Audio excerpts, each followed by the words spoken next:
ప్రభునందు ప్రియులైన మీకందరికీ యేసుక్రీస్తు ప్రభువారి నామములో శుభవందనాలు తెలియజేస్తూ ఉన్నాం.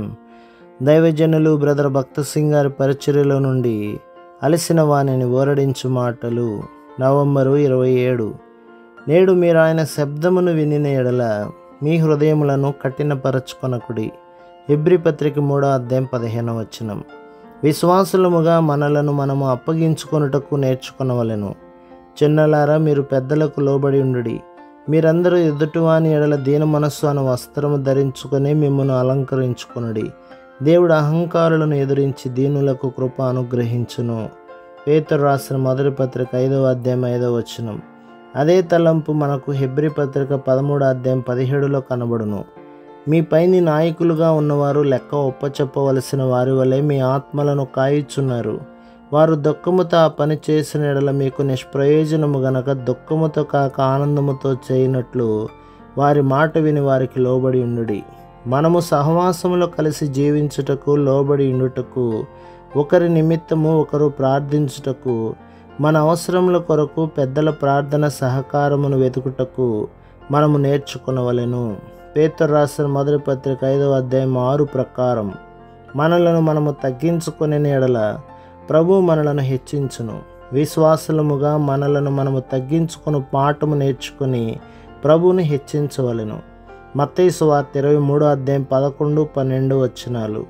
శత్రువు 4 విధములుగా మనపై దాడి చేయగలడు.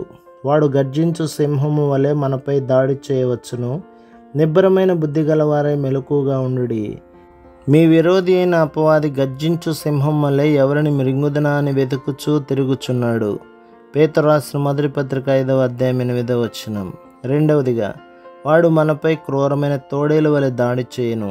అపోస్తల కార్యముల గ్రంథం 20:29. మూడవదిగా, వాడు వరద వలె వచ్చును. యెషయా గ్రంథం 59:19. నాలుగవదిగా, వాడు వెలుగుదూత వలె వచ్చును. కొరింథీయులకు రాసిన 2వ పత్రిక 11:14. నిబ్బరముగా, మెలకువగా, ప్రార్థనాపూర్వకంగా ఉండుట ద్వారాను, దీనత్వము, పట్టుదల, సహనము ద్వారాను మనము శత్రువును ఓడించగలము. పేతురు రాసిన మొదటి పత్రిక 5:10. శ్రమలను మన జీవితంలో దేవుడు ఒక ఉద్దేశము నిమిత్తము ఎట్లు అనుమతించునో చూచితిమి. తన నిత్య మహిమకు క్రీస్తునందు మిమ్మల్ని పిలిచిన సర్వకృపానిధియగు దేవుడు కొంచెము కాలము మీరు శ్రమపడిన పిమ్మట తానే మిమ్మల్ని పూర్ణులనుగా చేసి స్థిరపరచి బలపరచును. దేవుడు మనలను శ్రమల ద్వారా పరిపూర్ణతలోనికి నడిపించును. రెండవదిగా, ఆయన మనలను విశ్వాసములో స్థిరపరచును. మూడవదిగా, ఆయన మనలను శ్రమల ద్వారా తీసుకుని వెళ్ళి ఆత్మీయముగా బలపరచును.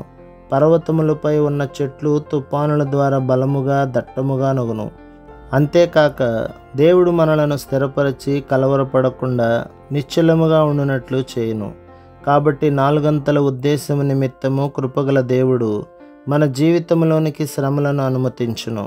మనము ప్రతి శ్రమలో, ప్రతి కష్టములో ఆయన కృప కొరకు వేడుకొనవచ్చును గనక ఆయన కృపగల దేవుడని పిలువబడుచున్నాడు. ప్రభు మిమ్మును, మీ కుటుంబమును, మీ సంఘమును దీవించి ఆశీర్వదించునుగాక. ఆమేన్.